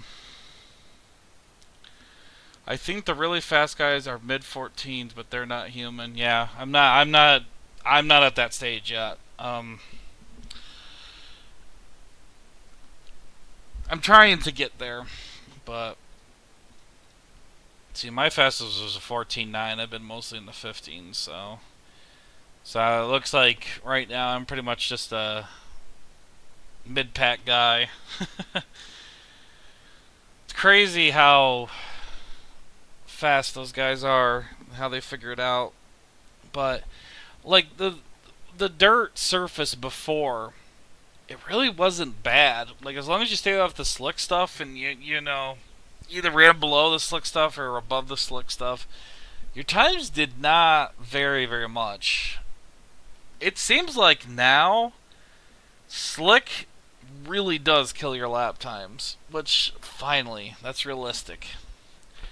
Because I've seen, like, I've been in the World of Outlaws, so that's B class. I've been in those sessions before where I've seen tacky and like slicked up, say probably about 75%, and the leader there, like, you know, you know, there's a couple aliens on here. Their times almost don't even vary, like maybe like 400s off, and you know, that might have been driver error. You know, it's crazy. So it seems like the track state now for dirt, it changes more quickly, and it just, like, the effects are felt, they're more amplified than they were before. And I mean, I've seen from hot laps to the time trials, like, you know, the one that I see in this area a lot is the super dirt cars, and even World Outlaw sprint cars come to my state every once in a while. You'll see a difference between them going out for hot laps than in the time trials. You know, you'll see, depending on the track, depending on the temperature, sometimes, you know, there's a fall off in the time. Sometimes there isn't, sometimes there is. A place like Wii Sport, I've seen it. A place like Burton, I've seen it too. So it seems like there's more difference in the track states, because like you said before, Eldora, as long as you stayed above or below the slick, you could always run the same times. At least for Lanier, it doesn't seem like you can do that, because I guess, you know, you're going too high up into this corner. Like, you seem to lose a lot more time. And even I went up to go try it a couple laps, you know, in the beginning here. Is it up here? Yeah. Granted, I am a little high there. What I try to aim for is actually more like that, where the right rear is on the dirt, the rest of the tires are on the slick stuff. So it's not too bad. How many laps did I do up here? So really, my times aren't too bad, because there's a 903, or a 093, excuse me, running up high. My fastest lap right now is a 916. But if I can get better throttle control on the bottom, there's no way that the top side would probably be any quicker. So, yeah, I don't know if that wheel spacing did anything or not. So let's see. More outbound would make it freer. I definitely don't want to do that. So let's see here. So that can go 0, that can go to 0, this can go to 2 inches. Yeah, let's add more wheel spacing to the right front. Just a click for now.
Whoa!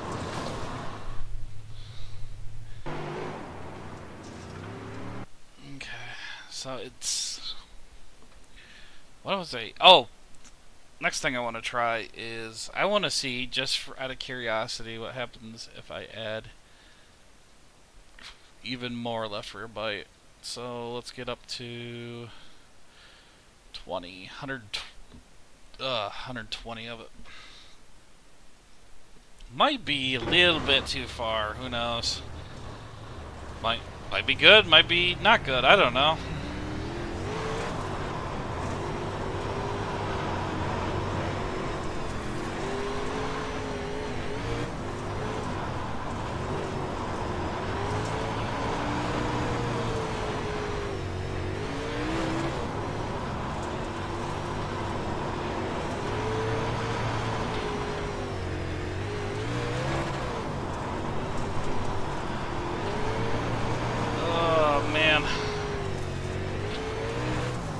Get into the corner a little bit too fast.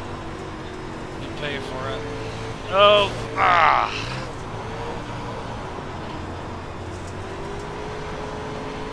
Alright, straighter entry.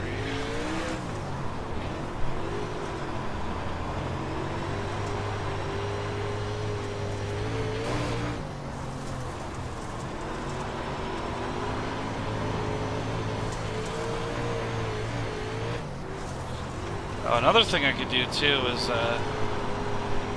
put the gear back down. That way I ain't spinning the tires as much. Oh, I finally got a faster lap. Not by much, but yeah, I'm gonna reduce the rear gear. I'm not gonna change anything else about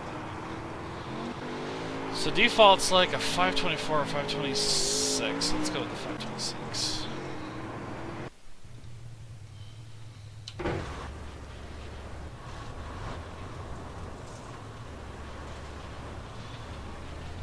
Should probably start using that proper pit exit, but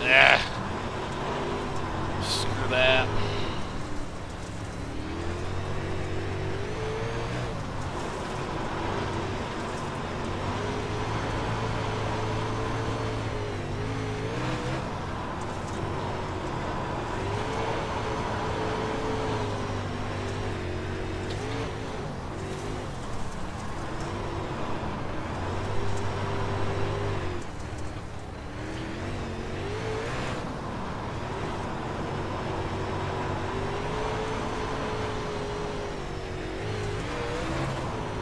Wow, this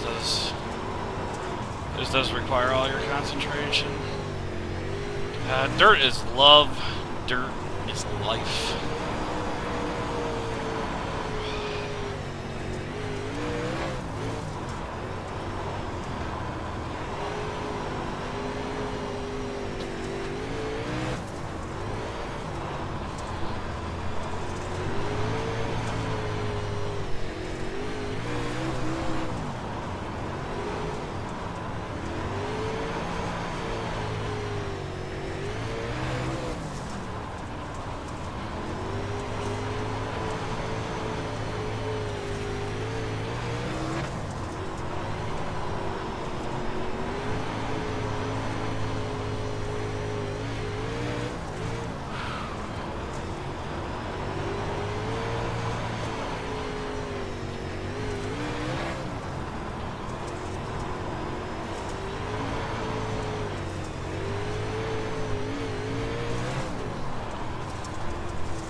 Basically, I'm guessing what the line is you want to hug that, where the yellow line is. See right there where you see that like line going around that isn't rubbered in? That's exactly where the yellow line is in the paid version. And pretty much I'm just trying to follow that to get the best lap time.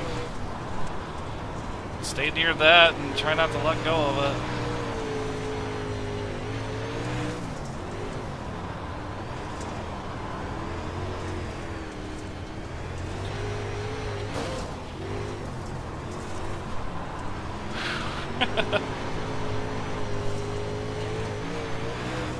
Well, this is the definition of eggshell driving right here.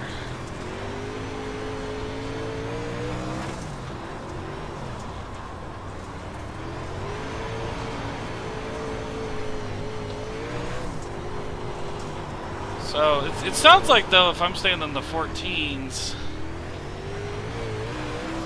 I'm doing okay. Not great, but not bad either.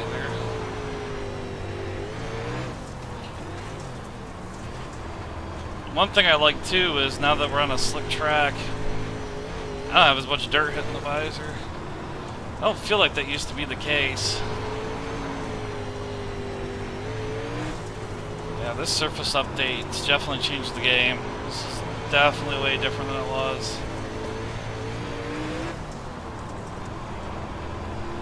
This is only a 66% track. This isn't a full 100%.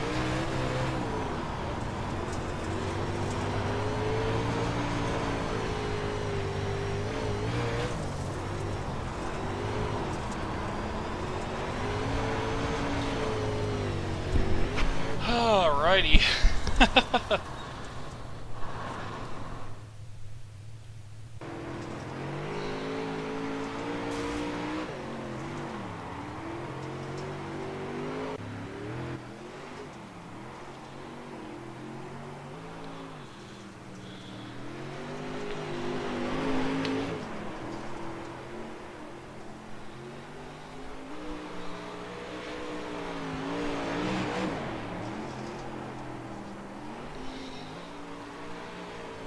Yeah, I think I got too much angle still, but I think these were the early laps. I think like once I got down to here, I was using a little less angle, slip angle. Felt good that lap. Felt really good that lap.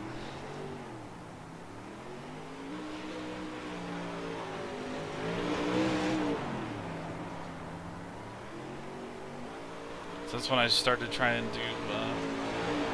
On purpose, got off the gas a little sooner, scrubbed off a little bit more speed, tried to stay hugging that yellow line, or would be the yellow line on the track. See like that bright like strip there that isn't slicked up. That's exactly where the yellow line is on the paid version. So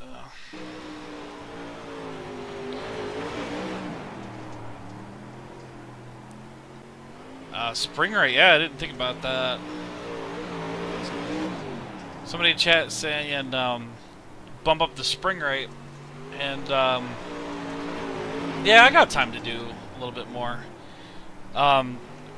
Basically, overall higher spring rate in the front here, in the right front. It just tightens up the chassis, so if you go 2 clicks, I mean, it's not too bad. Let me, alright, I'm going to keep the same cross weight, so 121 pounds.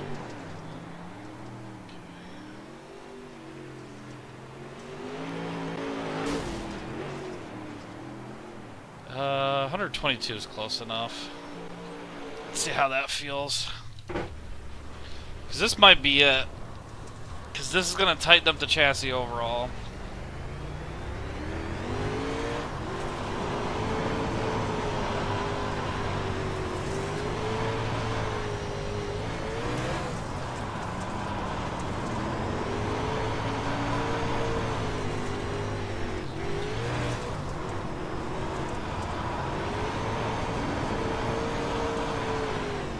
Oh! I think it tightened it up a little bit too much. I'm going to keep that, but I'm going to get rid of that wheel spacing change I made. Reduce it here too. I like that. I like to try the springs before the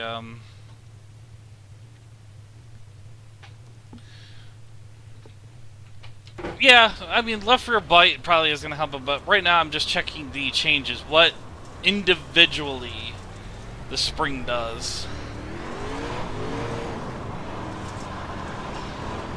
Probably all in all, you still want, I don't know, probably, I know with the late model, the super late, people were saying you'd run like 200 pounds of left rear bite. So I wouldn't doubt if this car wanted, I don't know, at least 150.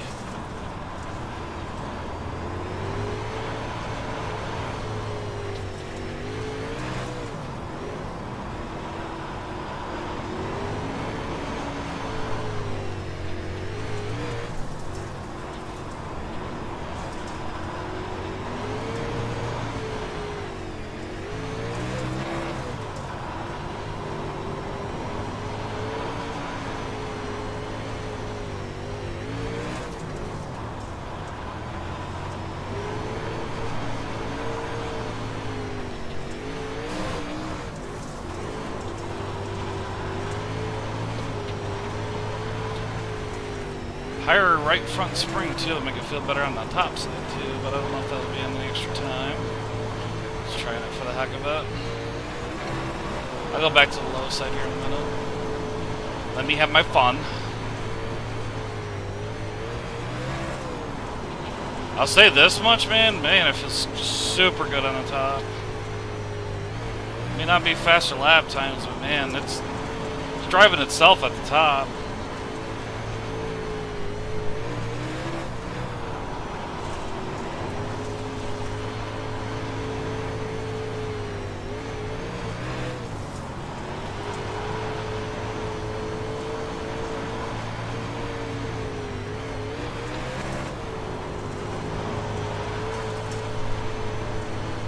Yeah, well.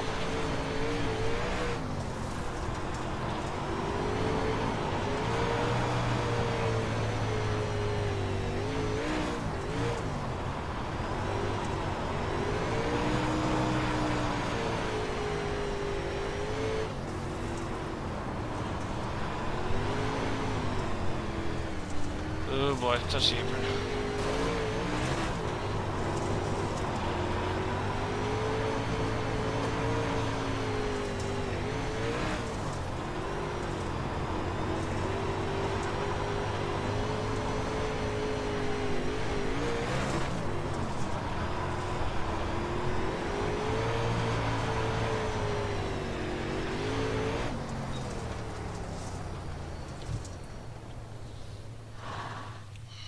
Definitely made it feel a lot more stable. Felt fantastic at the top. Felt really great at the top, so I don't know,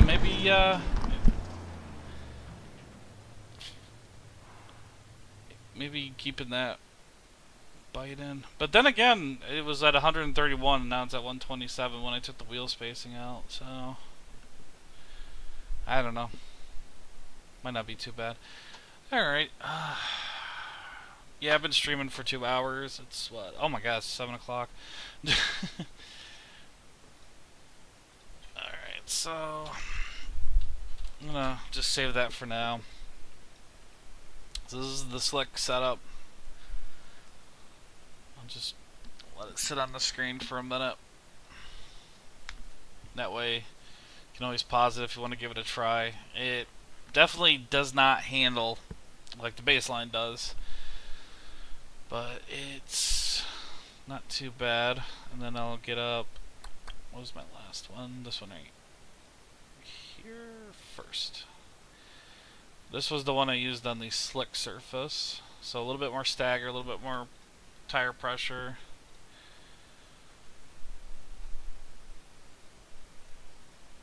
Less wheel spacing, a bigger J-bar split, more axle lead, smaller ratio, less rear bite because it didn't need it on a heavy surface.